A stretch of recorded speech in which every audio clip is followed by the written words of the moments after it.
স্বাধীনতা ও সার্বভৌমত্ব রক্ষায় বাংলাদেশ বিমান বাহিনীর পেশাদারিত্ব দেশের গণ্ডি পেরিয়ে এখন বহির্বিশ্ব সমাদৃত।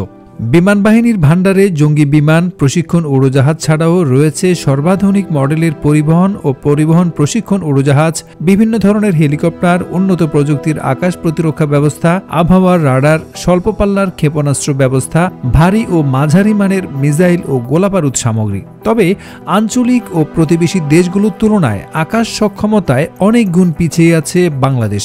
সে কারণে প্রতিনিয়ত অন্যদের কটাক্ষের শিকার হতে হচ্ছে বাংলাদেশ বিমান বাহিনীকে।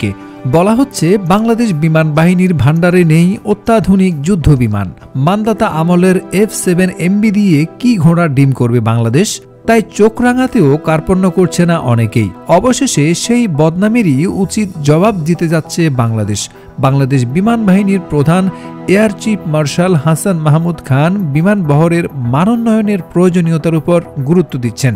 কয়েকটি বিদেশি গণমাধ্যমের প্রতিবেদনে বলা হয়েছে, পাকিস্তানের পর বাংলাদেশ হবে দ্বিতীয় প্রতিবেশী যারা চীন থেকে যুদ্ধ বিমান কিনতে যাচ্ছে। প্রতিবেদনে বলা হয়, বাংলাদেশ সম্ভাব্যভাবে তার বিমান বহরের শক্তি বাড়াতে চীন থেকে প্রথম পর্যায়ে 16টি Z-10C যুদ্ধ বিমান কেনার পরিকল্পনা করছে। Z-10C হল চীনে নির্মিত একটি চতুর্থ প্রজন্মের যুদ্ধ বিমান, যা আকাশ থেকে এয়ার এবং এয়ার টু গ্রাউন্ড মিশনের জন্য পরিচিত। AES এর রাডার এবং আধুনিক অস্ত্রের সঙ্গে সামঞ্জস্যতার জন্য খ্যাত। এর দ্রুত উৎপাদন এবং সরবরাহ ক্ষমতা এটিকে বৈশ্বিক বাজারে প্রতিযোগিতামূলক করে তুলেছে। পাকিস্তান ইতিমধ্যে এই বিমান ক্রয় করেছে এবং কয়েক মাসের মধ্যেই প্রথম ব্যাচ পেয়েছে। পাকিস্তান বিমান বাহিনীর ইতিবাচক অভিজ্ঞতা বাংলাদেশের জন্য একটি দৃষ্টান্ত তৈরি করেছে।